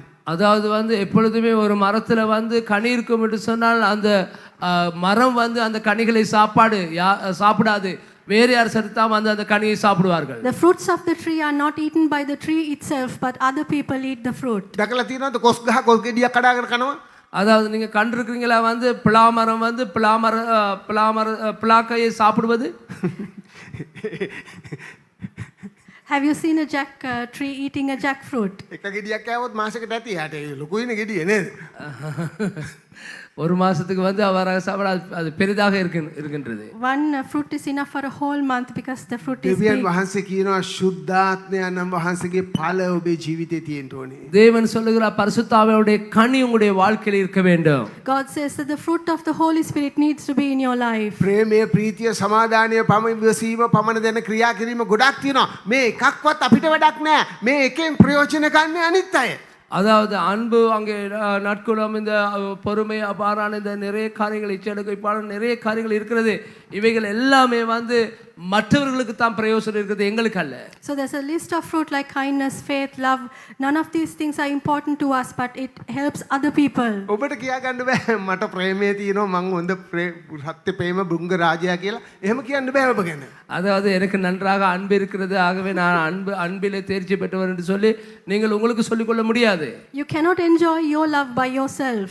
මිනිස්සු කියන්න ඕනේ එයා ප්‍රේමවන්ත මිනිහෙක් කියලා. மனுஷர்கள் சொல்ல வேண்டும் அவர் உண்மையாகவே ஒரு அன்புள்ளவர், இரக்கமுள்ளவர் என்று. Other people need to say that you are a loving person. මිනිස් අපි කියන්න හොඳ නෑ මට ඉවසීම තියෙනවා මම බුද්ධම ඉවසීමක් ඉවසන්නේ අප්පා ඉවසීම මගේ කියලා වැඩක් නෑ. நாங்க சொல்லக்கூடாது எனக்கு நன்றா அங்கே பொறுமை இருக்கிறது, ஒரு அற்புதமான முறையில் நான் வந்து நான் பொறுமையா இருக்கிறேன்னு சொல்ல, அப்படி அல்ல. மனுஷர்கள் சொல்ல வேண்டும் உங்களுக்கு பொறுமை இருக்கிறது என்று சொல்லி. You can't say that you are patient and boast about your patience. අනිත් ඒ වගේත් එහෙම තමයි. අපි ගැන අපි කියලා වැඩක් නෑ. ඉංග්‍රීසියෙන් කියන monkey praises on tail කියලා. right? මේ රිලවයාගේ නැට්ට අල්ලලා කිව්වලු වාව් මාරු නැට්ටක් නේ කියලා. එහෙම තමයි වෙන්නේ. අපි අපේ අදහිල්ලට අපි එහෙම තමයි කියන්නේ වාව් මම හරි මම හොඳයි වාව්. අපි ක්‍රිස්තුස් වහන්සේ විශ්වාස කරනවා, දෙවියන් වහන්සේ, සුද්ධාත්ම වහන්සේ, පළ අන්‍ය භාෂාව. අපේ ක්‍රියාවන් අපි කවුද කියලා අනිත් මනුස්සයන්ට පෙන්වන්නට යනවා. ஒரு வார்த்தை இருக்கிறது வந்து அங்கே குரங்கு வந்து தன்னுடைய வாளை பார்த்து சொல்லுமா வந்து நல்ல ஒரு வாள் என்று சொல்லி, அந்த மாதிரி நாங்கள் தன்னைத்தானே புகழ்ந்து கொள்வது அல்ல, மனுஷர்கள் எங்களை பார்த்து சொல்ல வேண்டும் நீ இந்த குணமுடையவர் என்று சொல்லி. People often praise themselves, they praise their faith, but other people will see your faith through your works. දෙවියන් වහන්සේ ක්‍රියා බලලා විනිශ්චය කරන්නේ නැහැ. ඒක මතක තියාගන්න. தேவன் வந்து உங்களுடைய கிரியைகளை பார்த்து நியாயம் தீர்ப்பதில்லை, அதை ஞாபகத்தில் வைத்துக் கொள்ளுங்கள். God will not judge you according to your works. නමුත් එයින් අපේ ඇදහිල්ල ප්‍රකාශ වෙනවා. අපි දෙවියන් වහන්සේගේ දරුවෙක් කියන එක ප්‍රකාශ වෙනවා. ஆனா எங்களுடைய கிரியைகளை நடப்பது என்று சொன்னால் உங்களுடைய விசுவாசம் அங்கே மற்றவர்கள் காணும்படியாக அது நடப்பிக்கப்படும். அதே போல உங்களுடைய விசுவாசத்தில் நீங்கள் வளர்வீர்கள். But our works are a proof of our faith. මෑතකදී ඔබ ඔබේ ඇදහිල්ල ක්‍රියාවට දාපු අවස්ථාවන් මතක් කරන්න. இந்த அண்மை காலத்திலே உங்களுடைய விசுவாசத்தை எவ்வாறாக நீங்கள் கிரியைகளை நடப்பித்தீர்கள் என்று சொல்லி நீங்கள் யோசித்து பாருங்கள். Think of the occasions where you put your faith into action recently. අපේ සභාවල ඉන්නවා ඇදහිලිවන්තයෝ ශාන්තුවරු. බොහොම ලොකු ශාන්තුවරු හරි හොඳ ඇදහිල්ල අය යාත්නා කරන්න පටන් ගත්තොත් එහෙම කැමට යාත්නා කරන්න කිව්වොත් රෑ කැම වෙනකන් කරයි. එහෙම පුළුවන් අය ඉන්නවා. அதாவது வந்து எங்களுடைய சபையில் இருக்கிறார்கள் வந்து விசுவாசிகள் தான், அவர்கள் புனிதர்கள், அவர்கள் வந்து அங்கே அச்சஸ்டர்கள். அவர்கள் வந்து ஒரு சாப்பாடுக்கு ஜெபிக்க சொன்னால் அவர்கள் வந்து காலையில் சாப்பாடுக்கு தான் ஜெபிப்பார்கள், ஆனால் இரவு வரையும் ஜெபிக்கக்கூடியவர்கள், அப்படி ஜெபிப்பார்கள். In our churches we have a prayer warriors or saints, and if you ask them to pray for the meal, they will pray all the way to dinner. ඒක සරයක් මම ට්‍රින්කෝ ගිහිල්ලා මොකක් හරි කාන්තාවක් ඇවිල්ලා මගේ පොඩ්ඩක් ඔළුව කැක්කුමයි කියලා කිව්වා. මම එතන ඊට බ්‍රදර් කෙනෙක් කිව්වා බ්‍රදර් යාත්නා කරන්න කියලා. அதாவது வந்து எனக்கு தலைவலி வந்த நேரத்தில் நான் சொன்னேன் அவருக்கு, ஐயோ எனக்கு கொஞ்சம் ஜெபிகள் என்று சொல்லி நான் ட்ரிங்குக்கு போயிருக்கும் பொழுது. So I was in Trinco at one point, and this lady came and told me saying that she had a headache. So I asked this brother to pray for her. මිනිහා යාත්නා කරන්න පටන් ගත්තාම ආබ්‍රහම් ගැන කියනවා, ඒනොක් ගැන කියනවා, පාවුල් ගැන කියනවා, තිමොති ගැන කියනවා, ඔක්කොම කියනවා. අන්තිමට වැඩි තැන කකුල පෑගුවා මම. ඇති ඔළුව කැක්කුමට යාත්නා කරන්න ඕනේ කියලා. அதாவது தலைவலிக்கு ஜெபிக்க சொன்னா அவர் ஆபிரகாமை குறித்து, ஈசாக்கை குறித்து, ஏனோக்கை குறித்து இப்படிலாம் சொல்லிக்கிட்டே போறாரு. வேதாமத்தில் உள்ள எல்லாரையும் குறித்து கடைசியில் அவருடைய ஜெபத்தை பொறுக்க முடியாம காலை மிதித்து இப்பொழுது போதும் என்று. So as he was praying, he was speaking about Abraham, about Enoch, about Timothy, about everyone. So I trampled his foot because I had to stop him. මම ඒක ඇත්තක් කියන්නම්, මං ගැන මුකුත් හිතන්න එපා. අඩේ මූ මහර පාස්ටර් කෙනෙක් කියලා. මම සමහර වෙලාවට යාත්නා කරනකොට මම යාත්නා කරන්න පටන් ගන්නවා. මට ලොකු ප්‍රශ්නයක් මට යාත්නා කරන්න බෑ. මට කියා ගන්න බෑ. මට වචනේ නැහැ. මට සමහර වෙලාවට මට වැරදි කර මිනිහා ගැන මට අප්සෙට්. මම දෙවියන් වහන්සේට කියනවා, ස්වාමීනි මගේ හිතේ තියෙන ඔක්කොම ටික ඔබ වහන්සේ දන්නවා. මම ඔබ වහන්සේ ඉදිරියේ තියෙනවා. මම වෙන මුකුත් කරන්නේ නැහැ ස්වාමීනි, මට වචනේ නැහැ කියලා. அதாவது வந்து எனக்கு சில இடத்துல வந்து மனம் நொந்தால் என்னுடைய மன உளைச்சல்ல நான் வந்து எதையுமே என்ன சொல்ல முடியாமல் இருப்பேன். ஜெபிக்க வராது, எனக்கு வார்த்தைகள் வராது. நான் அந்த நேரத்தில் நான் சொல்லுவேன், என்னுடைய ஜெபம் அப்படித்தான் இருக்கும். ஆண்டவரே என்னுடைய உள்ளத்தில் எல்லாவரும், என்னுடைய சிந்தனைகள் எல்லாவரும் நீங்கள் அறிவிங்க ஆண்டவரே, நீங்கள் பார்த்து கொள்ளுங்க ஆண்டவரே. அப்படி ஒரு ஜெபத்தை தான் நான் செய்வேன். Sometimes when I want to pray for something, I don't get the words to which I should speak. So I tell the Lord, everything in my heart is before you. මම උත්සාහ කරන්නේ නැහැ මේ සර්ව පිත්තල වචන දාලා ලොකු අරක දාලා මේක දාලා මං කියාගෙන ඉන්න. ස්වාමීනි මම සාමාන්‍ය මිනිසෙක්, මගේ හිතේ තියෙන එක දන්නවා. මට ලොකු වචන දන්නේ නැහැ. මට මෙන්න මේක ඕනේ, මෙන්න මේකයි තියෙන ප්‍රශ්නේ, මෙන්න මේකයි කියලා මං කියනවා. நான் வந்து எல்லாம் நிறைய பெரிய பெரிய வார்த்தைகள் எல்லாம் வந்து இலக்கண வார்த்தைகள் எல்லாம் சொல்லி நான் ஜெபிப்பதில்லை. நான் ஆண்டவர்கிட்ட சொல்ல, ஆண்டவரே இதுதான் என்னுடைய பிரச்சனை. மிகவும் எளிதான முறையில் நான் ஆண்டவருக்கு சொல்லுவேன், ஆண்டவரே இந்த பிரச்சனை எனக்கு இது தீர்த்து தாருங்கள் என்று சொல்லுவேன். So I don't do complicated prayers trying to use big words. I just tell the Lord very simply, this is in my heart, this is the problem. මම මාව සාන්තුවරයෙක් වගේ පෙන්න ගන්න මං කවදාකවත් උත්සාහ කරන්නේ නැහැ. நான் என்ன எப்பொழுதும் ஒரு அச்சிஸ்டரை போல, ஒரு புனிதனை போல நான் வந்து என்னை காண்பித்துக் கொள்வதற்கு நான் முயற்சிப்பதில்லை. I never try to portray myself as a saint. හොඳට මතක තියාගන්න, සාන්තුවරුන්ගෙන් දෙවියන් වහන්සේට වැඩක් නැහැ. அதாவது வந்து அச்சஸ்டர்களாலே வந்து தேவனுக்கு அவர்களிலிருந்து ஒரு பிரயோசனம் இல்லை. Remember this well, God has no use for saints. பெரிய பெரிய வார்த்தை எல்லாம் சொல்றீங்க. புனித මම එක කතාවක් කියලා ඉවර කරන්න. එංගලන්තයේ ලොකු වෙනසක් කතා ඇති කරපු පුද්ගලයෙක් තමයි ඔලිවර් ක්‍රොම්වෙල් කියන්නේ. එංගලන්තයේ ලොකු ශාස්ත්‍රවල ආගමික ශාස්ත්‍රයේ පාර්ලිමේන්තුවේ මේ ගොඩක් වෙනසක් ඇති කරපු කෙනෙක් ඔලිවර් ක්‍රොම්වෙල්. මෙයා ජීවත් වුණේ 17 වෙනි සියවසරේ මැද භාගයේ. ඒ කියන්නේ 1630 ගණන් 40 ගණන් වල වගේ. அதாவது 1600 கணக்கில் இங்கிலாந்தில் இருந்து ஒலிவர் கான்வெல் சொல்கிறவர் வந்து ஒரு பெரிதான புரட்சியை ஏற்படுத்தின ஒருவராக இருக்கிறார். Oliver Cromwell was a person who lived in the middle of the 17th century, and he's a person who made big changes in England. මෙයා ඇවිල්ලා මේ පොඩි ආර්ථික ප්‍රතිසංස්කරණයක් කරනකොට මෙයා බැලුවා එංගලන්තයේ මේ මිනිස්සුන්ට රිදී කාසි නෑ, රිදී කාසි අඩුයි. அவர் வந்து பொருளாதார நாணயங்களிலே ஒரு திருத்தத்தை கொண்டு வரணும்னு சொல்லி பார்க்கும் பொழுது அங்கே நாணயங்கள் குறைவாக இருந்தது. He was doing something economically and realized that the people of England didn't have silver coins. ඒ දවස්වල රිදී තමයි ප්‍රධානම කාසි උනේ. ඒ කට්ටියගේ රිදී කාසි අඩුයි. එතකොට මෙයා කිව්වා රිදී ටිකක් හොයලා කාසි ටිකක් හදන්න මිනිස්සුන්ට මේවා බෙදලා දෙන්න ඕනේ. මොකද දැන් තියෙන ආර්ථිකයේ රිදී කාසි අවශ්‍යයි. நாணயங்கள் பற்றாக்குறையாக இருக்கின்றபடினாலே அவர் ஒரு பிரகடனப்படுத்தினார். அவர் என்னன்னு சொன்னால், வெள்ளியை நீங்கள் தேடி அதனாலே நீங்கள் நாணயங்களை உருவாக்கி ஜனங்களுக்கு அதை நாங்கள் விநியோகிப்போம் அப்படின்னு சொல்லி ஒரு உத்தேசத்தை முன்வைத்தார். Back then, one of the main forms of currency was silver coins. So he said, let's take some silver and make some coins and give to the people. මිනිස්සු ඇවිල්ලා කිව්වා රිදී නෑනේ කියලා. மனுஷர்கள் வந்து சொன்னார்கள் வந்து, ஐயோ என்ன சொல்றது, வெள்ளி இல்லையே என்று சொல்லி. So people came and said, we don't have silver. ඒකට හොයලා බලනකොට රිදී වලට මොකද උනේ කියලා මිනිස්සු ඔක්කොම රිදී වලින් පිළිම හදලා ගෙවල් වල තියාගෙන සාන්තුවරුන්ගේ පිළිම මෙයා ඩෑෂ් ඩෑෂ් ඩෑෂ් කියලා හැම ගෙදරකම රිදී පිළිව දෙක තුනක් තියෙනවා. ඒක හරි ප්‍රස්ටීජ් එක යාළගේ. அதாவது வந்து அவர் அப்பொழுது கொஞ்சம் ஆராய்ந்து பார்த்தார் இந்த வெள்ளி லோகத்துக்கு என்ன நடந்திருக்குன்னு சொல்லி அந்த காலத்தில் வந்து அந்த வெள்ளி லோகம் அவ்வளோ பற்றாக்குறையாக இருக்கிறதுக்கு காரணம் என்ன சொன்னால் அச்சஸ்தர்களுடைய சிலைகளை அந்த வெள்ளியினாலே செய்து வணங்கி கொண்டிருந்தார்கள் ஒவ்வொரு வீடுகள்லையும் ஒவ்வொரு ஆலயங்களிலையும். So when they looked into what happened to the silver, to see the people had made statues out of silver and kept in their house. Oliver Cromwell ගොඩක් හොඳ ලස්සන වචන ගොඩක් කතා කරලා තියෙනවා. එයා කතා කරපු එක වචනයක් තමයි මේක මගේ ඉංග්‍රීසියෙන්ම කියන්නම් ඒක. அது ஒலிவர் கால்வர்ட் சொல்றவர் வந்து அவர் அநேக வார்த்தைகளை சொல்லியிருக்கிறார். அதில் ஒரு மிகவும் சிறப்பான ஒரு வார்த்தையை மாத்திரம் ஆங்கிலத்திலே உங்களுக்கு நான் சொல்லுகிறேன். Oliver Cromwell has said a lot of beautiful things, but I will speak one quotation of his. Melt the saints and put them into circulation. அதாவது வந்து அதை உருக்கி அங்கே அந்த அந்த அந்த வெள்ளியை உருக்கி அதை நீங்கள் வந்து நாங்கள் பாவிக்கிறதுக்கு எடுப்போம். அதை பயன்படுத்துவதற்கு நாங்கள் எடுப்போம். Melt the saints and put them into circulation. අපි සාන්තුවරුන්ව අපි දිය කරලා ඒක පාවිච්චයට ගමු. හරිනේ? උණු කරලා දිය කරලා right.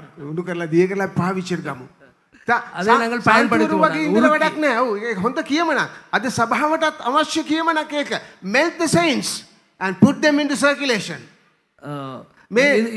இந்த வார்த்தை வந்து சபைக்கு தேவைப்படுகிறது. அதாவது வந்து அந்த அதை உருக்கி அந்த வெள்ளி அந்த சிலைகளை உருக்கி நாங்கள் பயன்பாட்டுக்கு எடுப்போம். So what was said of the statues of silver can be said about the saints in our church today.